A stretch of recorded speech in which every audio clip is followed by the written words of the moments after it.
एक राज्य में देवशक्ति नामक राजा शासन करता था। उसका एक पुत्र था। एक बार उसके पुत्र के पेट में एक सांप घुस गया।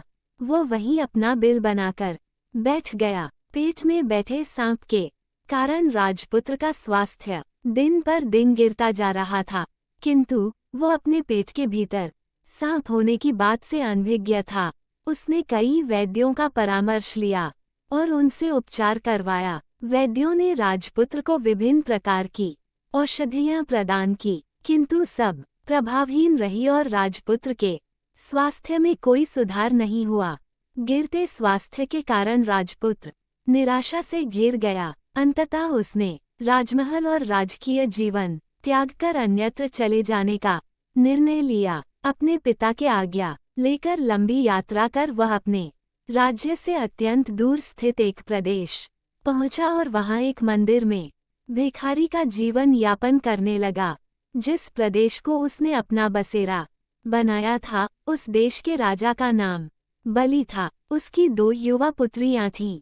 दोनों राजकुमारियां प्रतिदिन प्रातःकाल अपने पिता के कक्ष में जाकर उन्हें प्रणाम किया करती थी। प्रणाम करते समय एक राजकुमारी राजा से कहा करती थी, पिताश्री प्रणाम, आप बड़े कृपालु हैं। आपकी कृपा से ही संसार सुख साधनों ने परिपूर्ण है।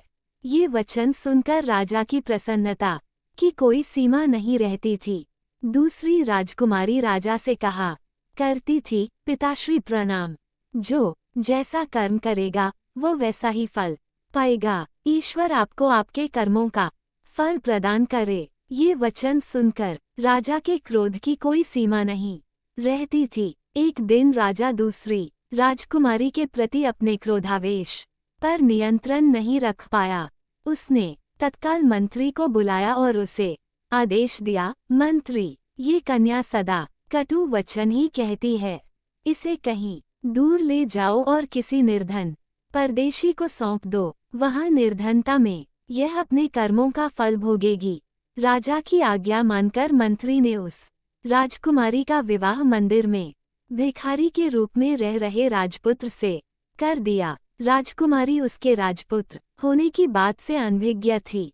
भिखारी के रूप में भी उसने उसे स्वीकार कर लिया और उसे अपना पति मान उसकी सेवा शुश्रूषा करने लगी। कुछ दिनों बाद दोनों वह प्रदेश त्याग कर अन्य प्रदेश की ओर रवाना हो गए। यात्रा लंबी थी। दोनों सुस्ताने और भोजन ग्रहण करने सरोवर के किनारे रुक गए।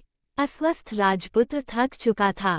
वो वहीं लेट गया और राजकुमारी निकट के गांव में भोज्य सामग्री लेने चली गई। वापस आकर उसने देखा कि उसका पति सो रहा है और उसके मुख से एक सांप फन फैलाकर बाहर की हवा खा रहा है।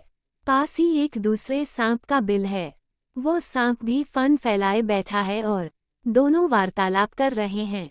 बिल वाला सांप पेट वाले सांप से कह रहा था, दुष्ट, तू क्यों इस राजपुत्र का जीवन नष्ट कर रहा है? पेट वाला सांप बोला, तू भी तो अपने बिल में पड़े स्वर्ण कलश को दूषित कर रहा है। बिल वाला सांप बोला, कदाचित तुझे ऐसा लगता है कि तुझे इस राजपुत्र के पेट से बाहर निकालने की औषधि का ज्ञान नहीं है। मत भूल, जब कोई व्यक्ति इस राजपुत्र को उकाली हुई कांजी की राय पिलाएगा तब तेरा काल होगा।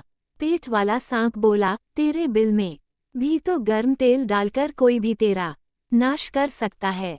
जब दोनों एक दूसरे के भेद खोल रहे थे तब राजकुमारी ने उनकी बातें सुन ली। उसने उनके द्वारा बताई विधियों से दोनों का ही नाश कर दिया। इस तरह राजपुत्र भी स्वस्थ हो गया और बिल में से स्वर्ण कलश पाकर उन्हें निर्धनता से भी मुक्ति मिल गई। स्वास्थ्य लाभ प्राप्त करने के उपरांत राजपुत्र राजकुमारी को लेकर अपने देश लौट गया। वहां उसके पिता ने दोनों का स्वागत किया और वे सब सुख चैन का जीवन व्यतीत करने लगे। सीख आपसी विद्वेष और कलह में 2 सांपों ने एक दूसरे के भेद खोल दिए और राजकुमारी ने वह भेद जानकर उनका नाश कर दिया। इसलिए कहते हैं कि आपसी कलह का लाभ तीसरा व्यक्ति उठाता है। कहानी पसंद आए तो लाइक और सब्सक्राइब जरूर करें। धन्यवाद।